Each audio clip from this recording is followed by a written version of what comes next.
TDP Janasena అభ్యర్థుల ప్రకటనతో తాడేపల్లి ప్యాలెస్లో ప్రకంపనలు చెలరేగాయన్నారు. కొంతమంది మంత్రులు తమ పొత్తుల గురించి మాట్లాడుతున్నారంటే భయపడుతున్నారని అర్థమన్నారు. కాపులు అమాయకులని ఒక మంత్రి అంటున్నారు. త్వరలోనే వారికి కాపులు బుద్ధి చెప్తారని వంశీకృష్ణ శ్రీనివాస్ యాదవ్ అన్నారు. పవన్ కళ్యాణ్ని వ్యక్తిగతంగా మాట్లాడి ఇబ్బందులు పెడుతున్నారన్నారు. కాపులంతా డిసైడ్ అయ్యారని చెప్పారు. పవన్ కళ్యాణ్ చూసి మాత్రమే ఓటు వేస్తారని తెలిపారు.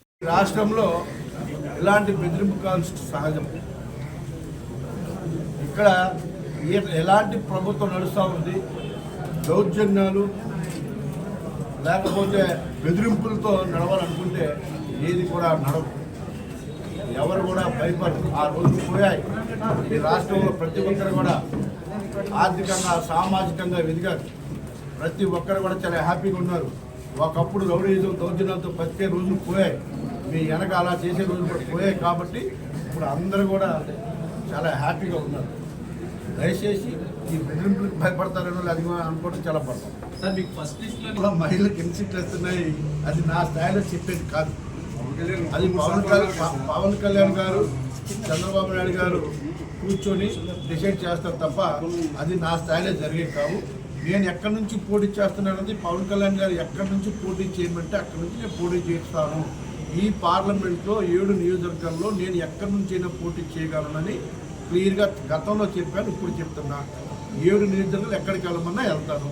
ఇది క్లియర్. నేను ఒకళ్ళని అడగలేదు. ఖచ్చితంగా నేను పోటీ చేస్తాను. 7 ఒకటి ఉంటుందని ఇంతకుముందు చెప్పాను. సార్ ఇప్పుడు మీరు చెప్పారు కదా, గెలిచే క్యాండిడేట్ వరకే ఇప్పుడు అంటే ఇన్ని 24 సీట్లు ఉన్నాయి తక్కువ అని చెప్పి అంటున్నారు. గెలిచే క్యాండిడేట్లకు ఇచ్చారు అంటే జనసేనలోని 24 మంది గెలిచే క్యాండిడేట్లేదు సార్. నేను అలాగని అనలేదు. ఈ పొత్తులు ఈ రాష్ట్ర ప్రజల యొక్క అభివృద్ధి, రాష్ట్ర ప్రజల యొక్క జీవితాల కోసం, వాళ్ళ యొక్క అభ్యున్నత కోసం జరిగినటువంటి పొత్తు తప్ప కొన్నిసార్లు తగ్గాలి, కొన్నిసార్లు పెరగాలి. అంతే తప్ప రాష్ట్ర ప్రజల యొక్క ప్రయోజనాల కోసం జరిగిన పొత్తులో భాగంగా కొన్ని చోట్ల తగ్గక తప్పదని చెప్పేసి మా నాయకుడు చాలా స్పష్టంగా చెప్పారు. అందులో పార్టీ అలాగని చెప్పి గెలవరని గెలుస్తారని కాదు. చాలామంది గెలిచేవాళ్ళు ఉంటారు. ఈ పొత్తు ఉద్దేశం ఒక హిస్టరీలో ఉండబోతుంది. సార్ అంటే 2019లోని చూసుకుంటే ఇప్పుడు 2024కి గ్రాఫ్ అనేది జనసేనకి పెరిగింది. మరి అయినప్పటికీ ఎందుకు 24కే పరిమితం అయ్యారు? ఈ రాష్ట్ర ప్రజల అవసరాల కోసం, వాళ్ళ యొక్క అభివృద్ధి కోసం మేము ఈ పొత్తు పెట్టుకున్నామని చెప్పేసి పదే చెప్తా ఉన్నారు పవన్ కళ్యాణ్ గారు. ఆయన బాటలో నడవడమే మా లక్ష్యం. ఇది ఎందుకు పెట్టుకున్నారంటే చాలాసార్లు కూడా చెప్పడం జరిగింది. ఈ రాష్ట్రం వెనుకబడిపోతూ ఉంది.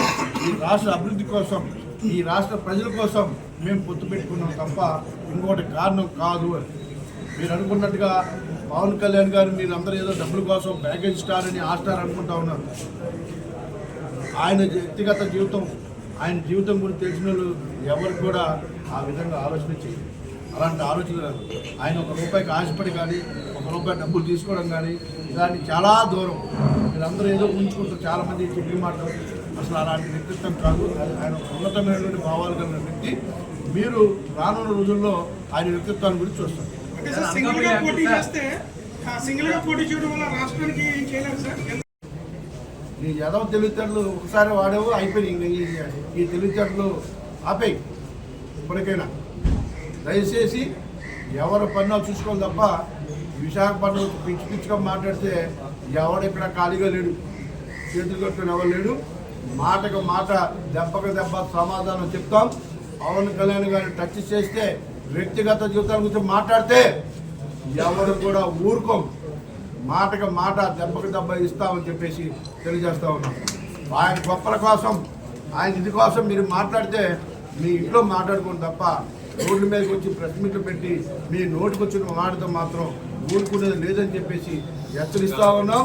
అదే జరుగుతుంది కూడా తెలియజేస్తా ఉన్నాం.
కార్పొరేషన్కి ఎంత ఇచ్చారు చెప్పండి ఈ మంత్రులు?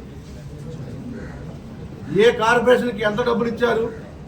ఆ కార్పొరేషన్ ద్వారా ఆ సామాజిక వర్గానికి మీరు ఏం చేశారు? ఒక్క కార్పొరేషన్కి ₹1 ఇచ్చారా?